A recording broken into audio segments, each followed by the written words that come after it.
Eu quero tratar com você no programa de hoje sobre um assunto muito importante: a soberania de Deus na história.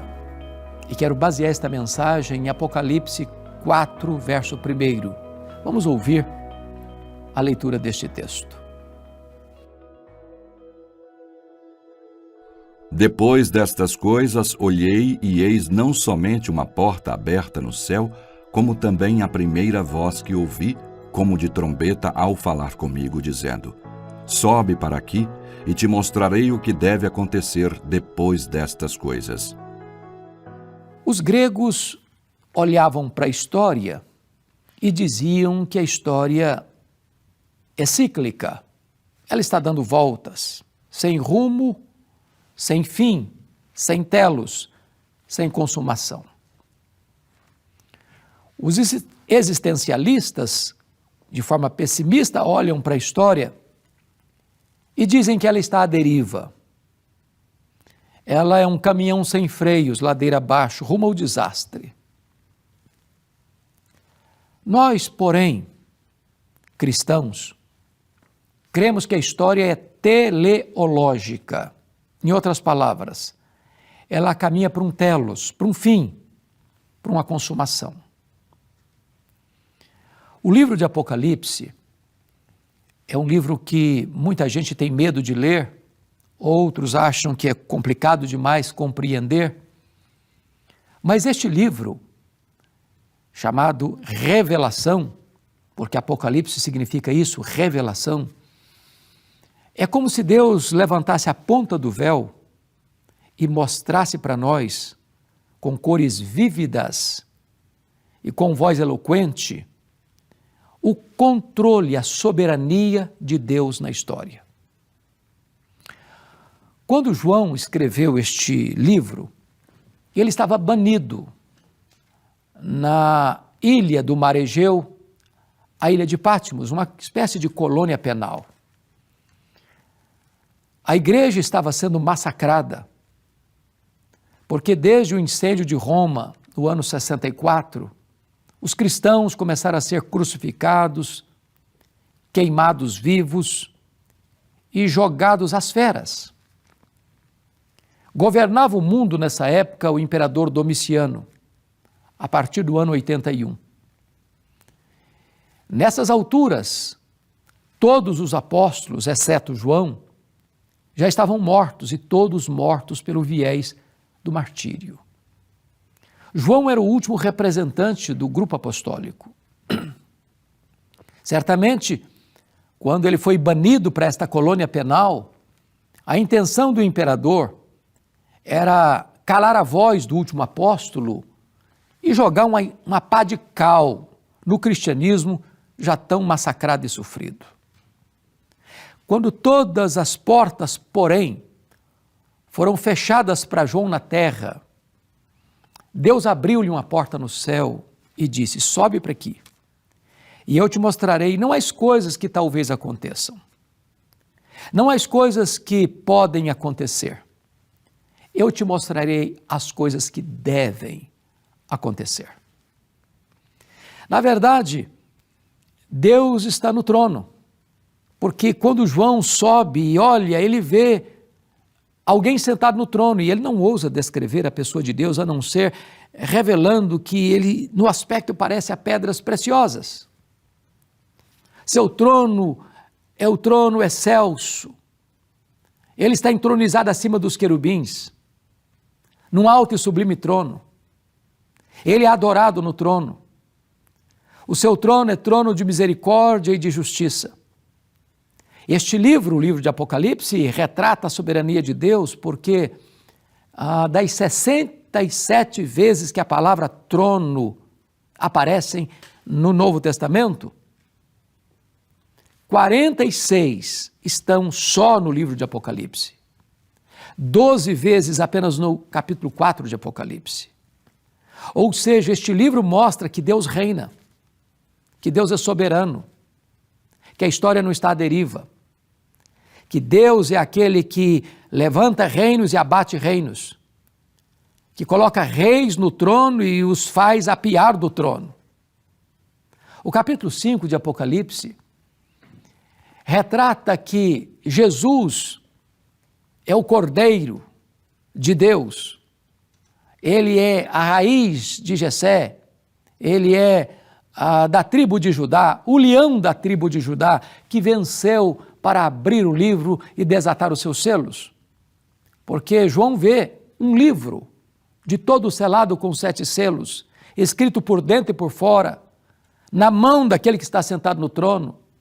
E ninguém foi encontrado digno de abrir este livro, nem mesmo de olhar para ele, nem no céu, nem na terra, nem debaixo da terra. Em outras palavras, nem anjos, nem homens, nem demônios têm a capacidade de abrir este livro, que representa a história, dar significado à história, conduzir a história a uma consumação. E João chora muito, porque não tem ninguém digno. Quando ele escuta uma voz de um ancião dizendo: não chores, João, eis que o leão da tribo de Judá, a raiz de Davi, a raiz de Jessé, venceu para abrir o livro e desatar-lhe os selos. E então João vê o Cordeiro de Deus, que foi morto, mas está vivo pelos séculos dos séculos. Jesus Cristo, nosso Senhor.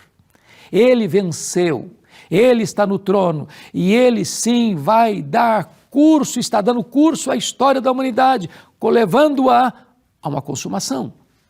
É por isso que nos capítulos de 6, de 4 a 7, você vai ver os chamados 7 selos sendo desatados.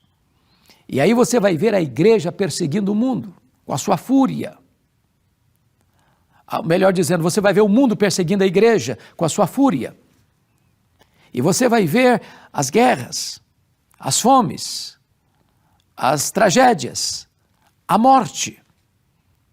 E aí você vai ver nos capítulos 8 a 11 as 7 trombetas, que são o juízo parcial de Deus ao mundo hostil.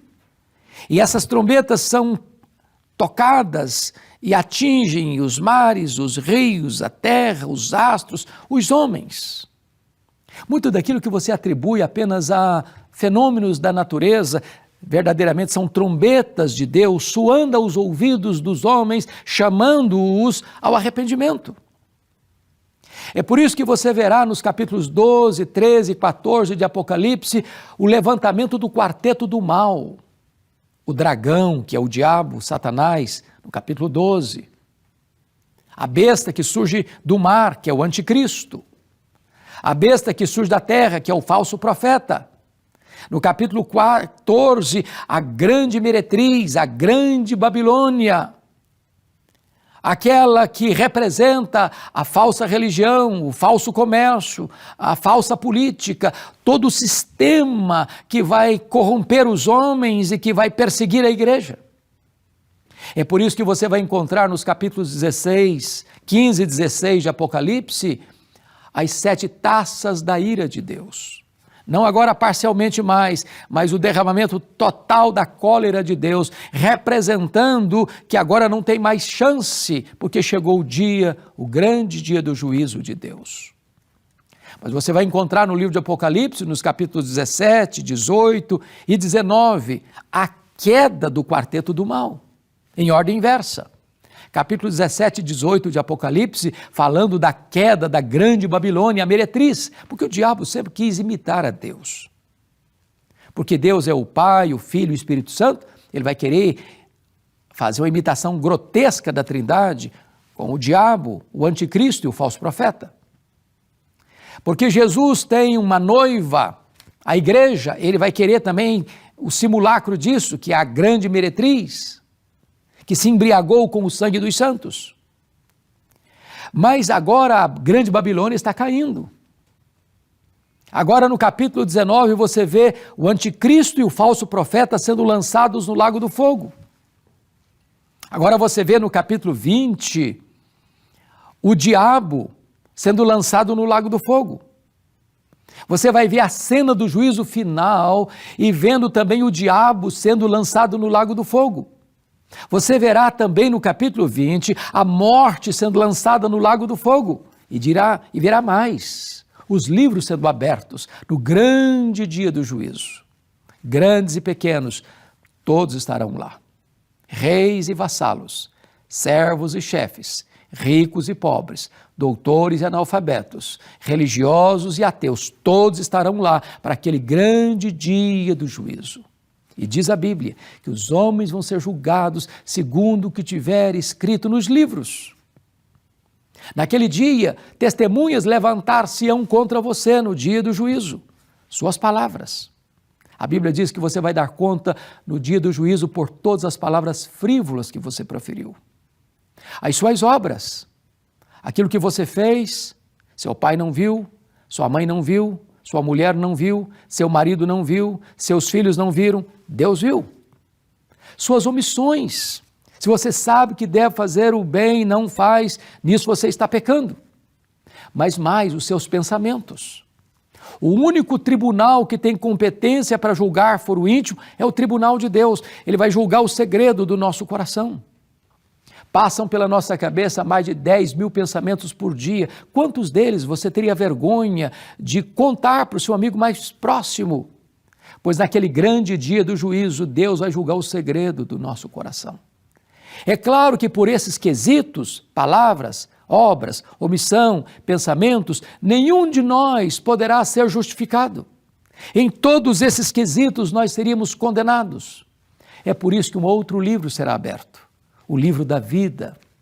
E a Bíblia diz, se alguém não tem o seu nome escrito no livro da vida do Cordeiro, esse será também lançado no lago do fogo. Mas como ter o nome no livro da vida? É todo aquele que crê em Jesus, todo aquele que recebe a Jesus como seu Salvador, o seu nome estará escrito no livro da vida. Esse não é lançado, esse entra nas bodas do Cordeiro, esse entra para a grande festa da salvação, este entra para a grande recompensa que Deus dá a todos aqueles que creem no seu Filho, estes entram para a bem-aventurança eterna. O livro de Apocalipse fecha suas cortinas, dizendo que então haverá novos céus e nova terra. A Bíblia diz que Deus vai enxugar dos nossos olhos toda lágrima, que não haverá luto, nem pranto, nem dor, porque as primeiras coisas terão passado. A Bíblia diz que nós estaremos com Ele, reinaremos com Ele, serviremos a Ele por toda a eternidade.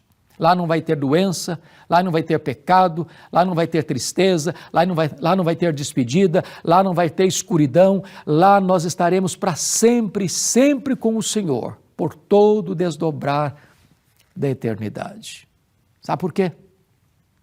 Porque Deus é soberano. Ele não só disse, Ele vai fazer. Ele é digno de inteira confiança. Se hoje você colocar sua vida nas mãos de Deus, se você hoje entregar seu coração a Jesus, você pode ter certeza de uma coisa, você já será mais do que vencedor. Nada pode frustrar o plano de Deus, nada pode mudar os desígnios de Deus. O fim já está determinado, a história não está à deriva. As rédeas da história estão nas mãos do nosso glorioso Redentor. E você pode ter convicção de que na caminhada da vida, todas as coisas cooperam para o bem daqueles que amam a Deus. E quando a nossa jornada aqui terminar, nós estaremos com Ele para sempre e sempre e sempre. Hoje você pode fazer a mais importante decisão da sua vida, entregar seu coração a Jesus, crer nele como seu Salvador e receber dele o presente da vida eterna. Eu vou orar com você, para você descansar o seu coração. A história não está nas mãos dos homens, não, nem nas mãos dos políticos, não. A história está nas mãos de Deus e Ele conduzirá a história a uma consumação final, onde a vitória é de Cristo e da sua igreja. Deus, eu te peço que tu apliques esta palavra ao coração daqueles que estão nos acompanhando, para que eles creiam, para que eles tenham uma vida eterna e para que eles descansem o coração na convicção de que tu estás no trono e dirigindo os destinos da nossa vida. Assim oramos, em nome de Jesus. Amém.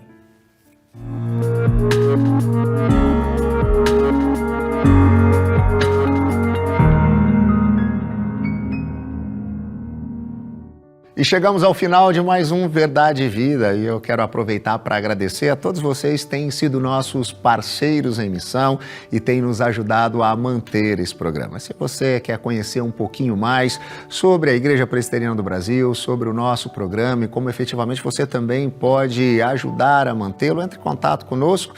Basta você mandar uma mensagem para o nosso WhatsApp, o código de área é o 11 947 18 94 50 e você vai receber gratuitamente na sua casa esse livro, na verdade um devocionário com reflexões para cada dia do seu ano. Eu tenho certeza que vai te ajudar a refletir na sabedoria de Deus e perceber a boa, perfeita e agradável vontade do Senhor, fazendo com que você perceba também o quão soberano Ele é e que está no controle da história. Nós estaremos aqui no programa Verdade e Vida na próxima semana, nesse mesmo canal e nesse mesmo horário. Esperamos por você.